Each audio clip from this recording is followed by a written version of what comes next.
નમસ્કાર, ગુજરાત સિક્યોર ન્યૂઝમાં આપનું સ્વાગત છે। હવે જોઈએ આજના સમાચાર। બોરસદમાં કાયદો વ્યવસ્થાને વધુ મજબૂતી મળે તે દિશામાં આજે મહત્વપૂર્ણ પગલું ભરાયું છે।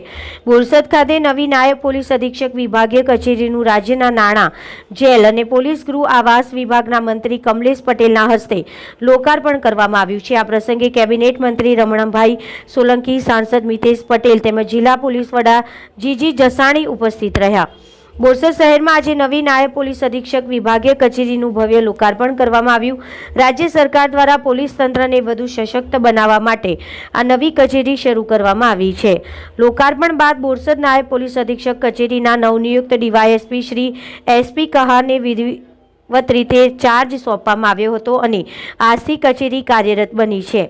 મંત્રી કમલેશ પટેલે જણાવ્યું હતું કે નવી કચેરી કાર્યરત થવાથી બોરસદ સહિત આસપાસના વિસ્તારમાં કાયદો વ્યવસ્થા વધુ મજબૂત બનશે અને નાગરિકોને ઝડપી ન્યાય મળશે। આ કાર્યક્રમમાં જિલ્લાના તમામ ડીવાયએસપી, પીઆઈ, પોલીસ અધિકારી, કર્મચારીઓ તેમજ સ્થાનિક આગેવાનો મોટી સંખ્યામાં હાજર રહ્યા હતા। નવી નાયબ પોલીસ અધિક્ષક કચેરી શરૂ થતાં બોરસદમાં પોલીસ તંત્રની કામગીરીને નવી દિશા મળશે। અહેવાલ કિરણ કુમાર ગોહેલ, ગુજરાત સિક્યોર ન્યૂઝ, આંકલાઓ। બોરસદ ડિવિઝનની રચના થતા કાર્યરત થતા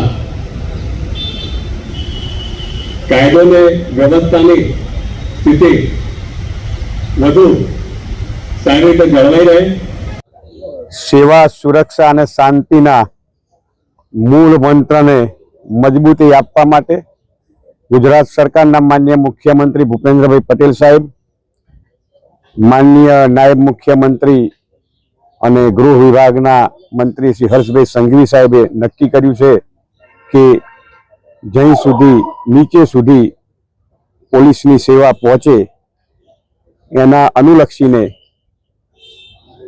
તાલુકા વાઇઝ જે 4 તાલુકાના બ્લોકે ડીવાયએસપી કચેરીઓ હતી એની જગ્યાએ 2 તાલુકાએ અને ઓછા પોલીસ સ્ટેશન હોય એ રીતે સરળીકરણ થાય એવી નવી પોલીસ અધિક્ષકની કચેરીઓ મંજૂર કરી નવા પોલીસ અધિક્ષકની નિમણૂકો પણ થઈ।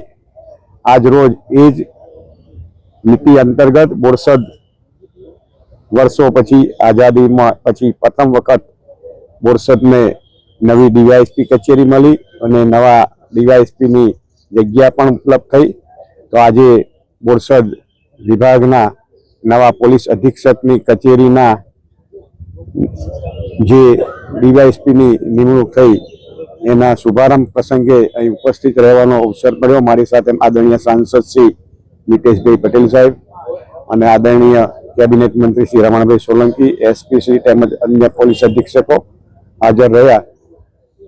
આ નવી કચેરીના અધિક્ષકને અને એના અંડરમાં આવતા સર્વે પોલીસ વિભાગના અધિકારીશ્રીઓ અને કર્મચારીઓને શુભકામનાઓ, શુભેચ્છાઓ।